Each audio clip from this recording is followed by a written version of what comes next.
What's going on, guys? This is Vlad, and today we're going to talk about my favorite subject from the ICT 2024-2025 mentorship.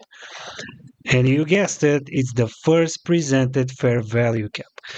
But this time we are going to look at it from a different perspective. I'm not going to show you my model anymore on the lower time frame. If you didn't check that out, I'll leave a link in the description on how to trade the first presented fair value gap on the 1 minute chart using ICT 2024 concepts. But today we're going to look at the first fair value gap of from a different perspective. We're going to zoom out a little bit from the 1 minute and we're going to go to the higher time frame. And not only that, but we're going to plot every first presented fair value gap of the last 3 weeks, okay? And I want to show you how you can use this specific PD array in order to find your swing points, your reversal points, okay, your retracement points, using, yes, you guessed it, the first presented fair value gap. If you didn't study the first presented fair value gap from this perspective, I think you'll be absolutely mind blown from what you're about to see.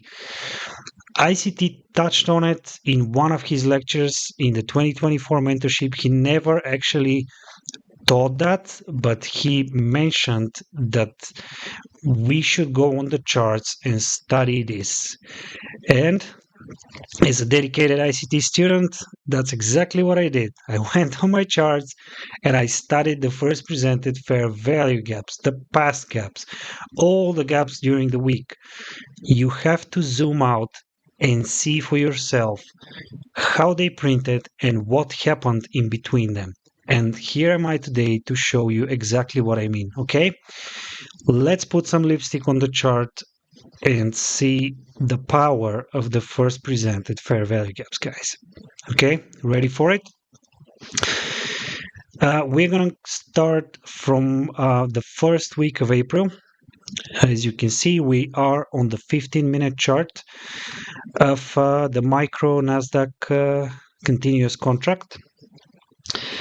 And here am I plotting the first presented fair value gaps of each day during that week. Okay, ready? All right. Here we are. So ignore the little yellow one on the, or an orange one on the bottom right. That's the following Monday, April 7th. We are starting from here. Monday, March 31st, on the top left of your chart, is the first presented fair value gap on the 1 minute chart. Okay, we're only going to look at the gaps on the 1 minute chart. So, beginning of the week, we opened here, then price started extending up a little bit and eventually close here. The following day, we have our first presented fair value gap forming above the Monday one. And in the beginning, after 9:30, after the gap formed, so let me zoom in a little bit. So after the gap formed here on the 15-minute chart, price started going down. It was our Judas swing, okay?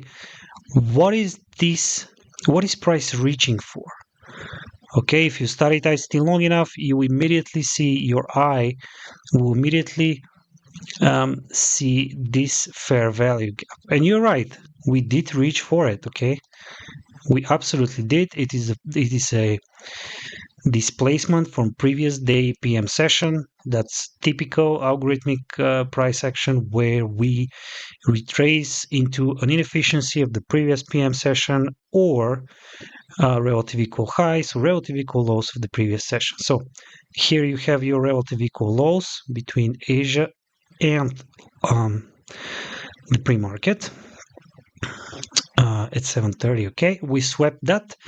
We feel this inefficiency of the PM session, but there is something else that happened, and we are not going to use this inefficiency.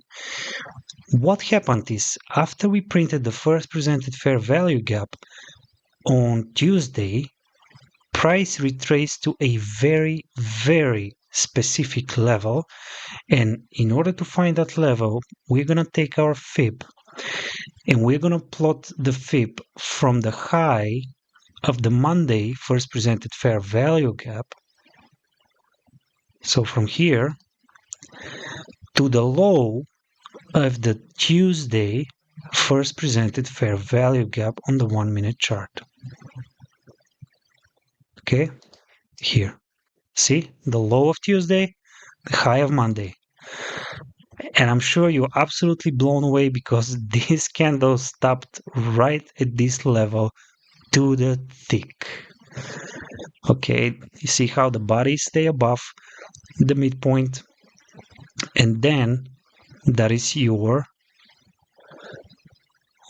that is the end of your Judas swing, and then price start expanding up. Okay, and ultimately trades up for the remainder of this day. Okay, you guessed it, guys. This here is the exact same way ICT is using the exact same way ICT is plotting the reversal points for his event horizon PD array, where he's using new day opening gaps and new week opening gaps. It works just as good for the first presented fair value gap of the week. Okay, so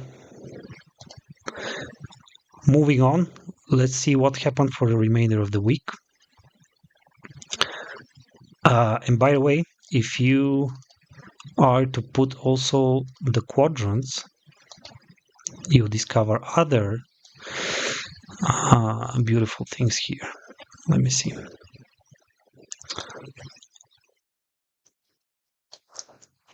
So, when we talk about the event horizon, ICT is saying that the sweet spot is the middle two quadrants, okay, for reversals. Your market structure shift should appear there, okay, so in this area. Here, it coincides perfectly with that area. Here, same thing, okay, right before Wednesday's open. But after we open on Wednesday, we start going up all the way until the end of the day. Then we had the, I think we had the Trump tariffs that day, didn't we? The announcement, and the market just went wildly down. Okay. Regardless, let's continue and see what price did after that. Okay. After we opened on Thursday, we formed the first presented fair value gap. It's rather small, you can see it here. And then this week continued up. And if we take the fib, this is our Monday gap.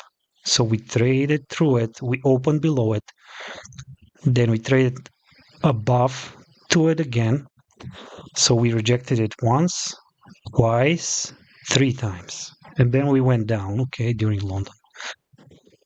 And then after the Thursday gap formed, we can take the fib again, do the exact same exercise, and look at this. Where is this wick stopping? Look, just look. Come on.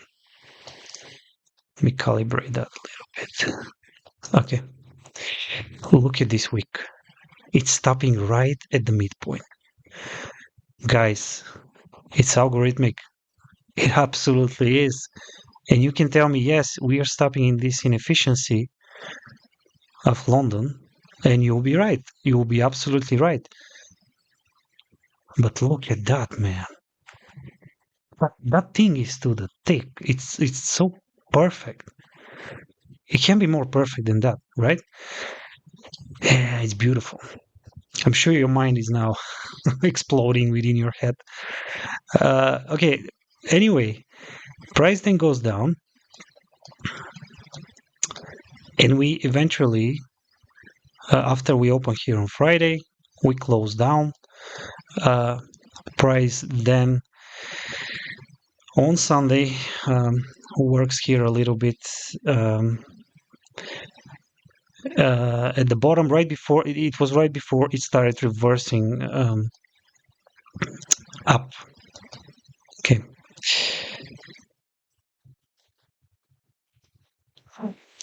And so let's see what the following week gave us. I will remove these red ones as we don't need them anymore. And now we're gonna work with these orange gaps. Okay, they're gonna show us price action from Monday, April 7th, all the way until Friday, April 11th. Okay, so here it is. That's the price action.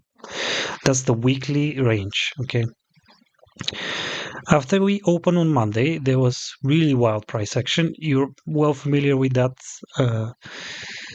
Many reasons for it, especially the tariffs, mostly the tariffs.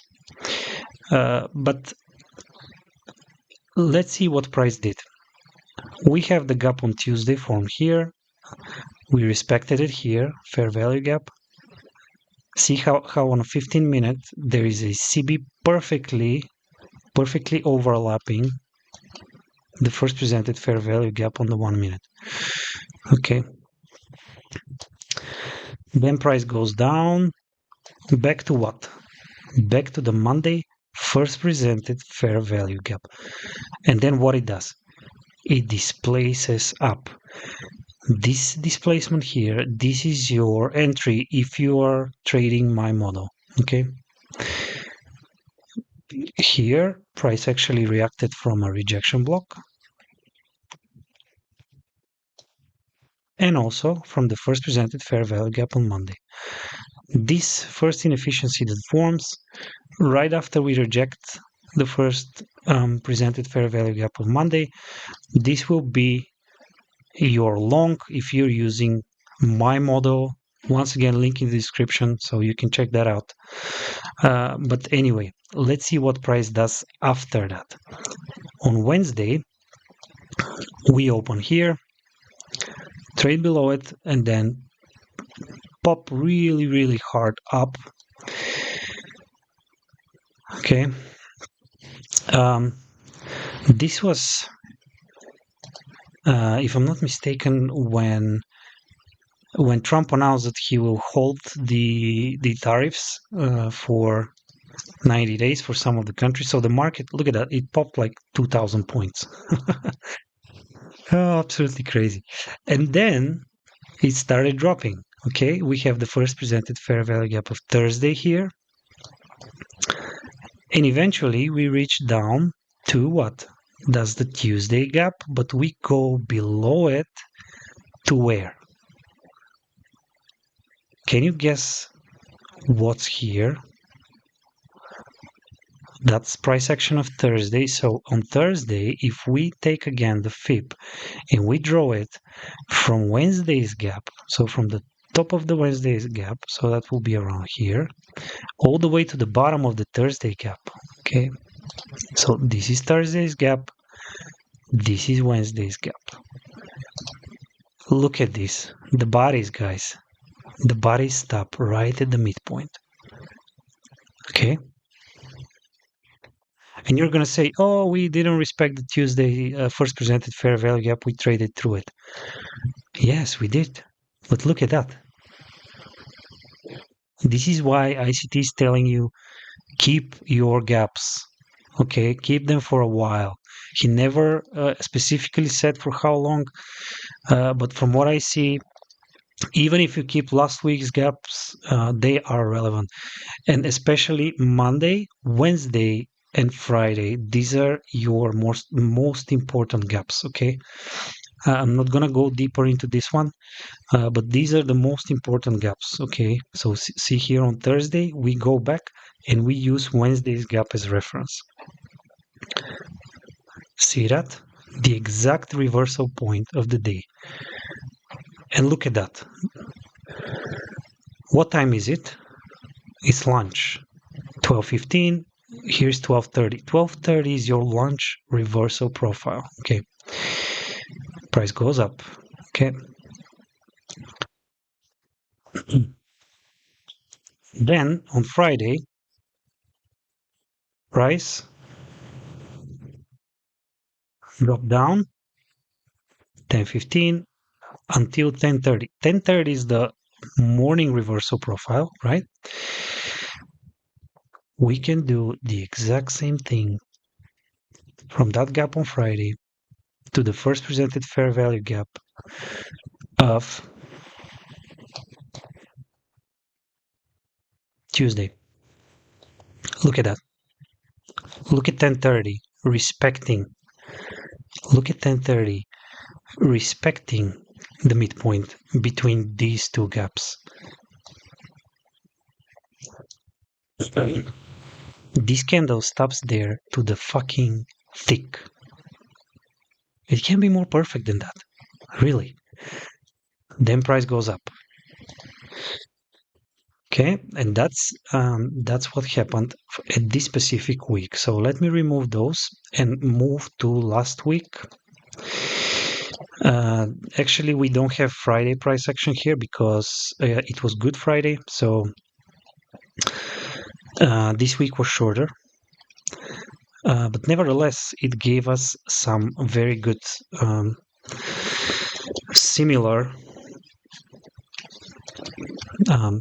setups. So we have Monday's gap here, Tuesday's gap. If we draw the fib between them, look at that. Form the gap here, and then what? We respect the midpoint. We respect it 1, 2, 3 times. Then we start respecting the lower quadrant, this second quadrant. Okay, we respect it 1, 2, 3, 4, 5, 6, 7 times, and then we drop. Look, reversal point. The midpoint between two first presented fair value gaps on the 1 minute. This is where you're going to find your reversal points, guys.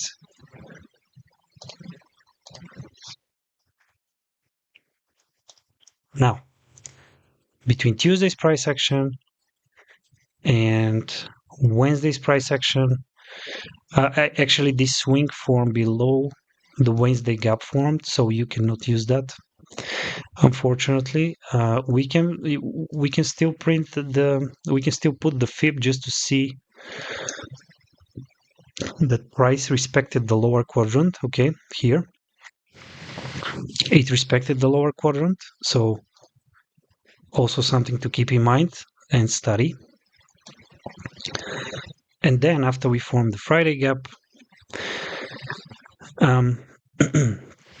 you can draw the fib between Wednesday, that's the Thursday gap. We don't have a Friday this week, so you can draw the fib between Wednesday's gap and Thursday's gap, and you can see how we were respecting the lower quadrant once again. Okay, here before price dropped. So guys, wow, it's a rather short video, but I hope you are just as mind blown as me. When I discovered this thing, it was a game changer, really.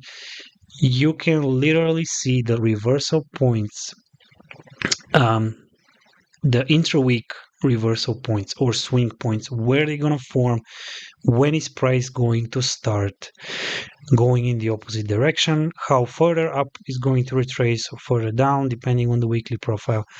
So if you blend all this with your daily profiles, you can find your sweet spots. Also, if you blend it with session profiles, if you blend it with ICT's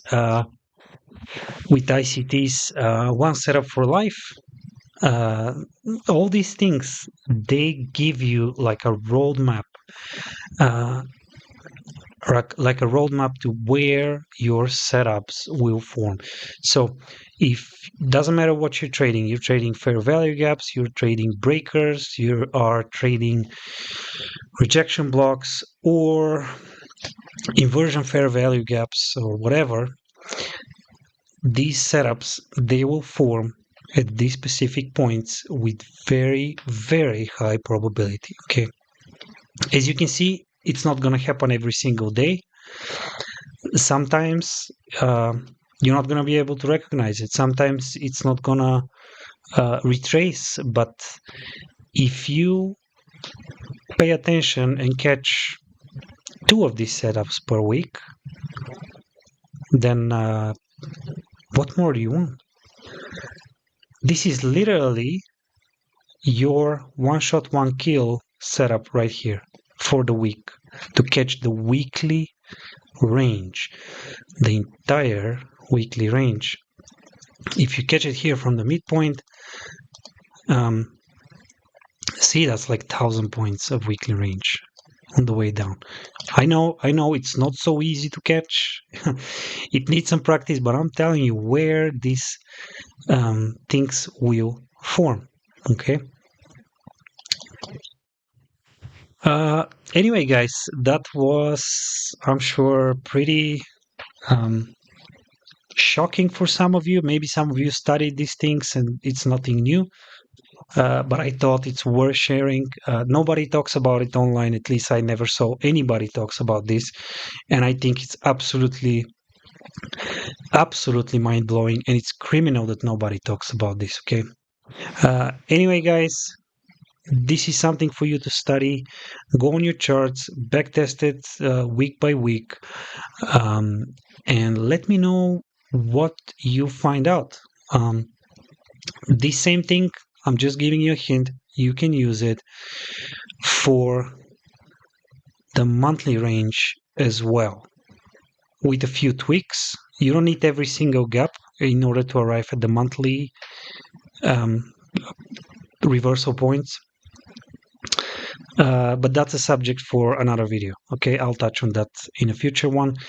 I don't want to make this one too long, so let me know what you find out backtesting. Let me know if you like this one, and if you want more videos like this, please hit the like button. Help me grow a community of dedicated ICT traders who want to learn and grow together.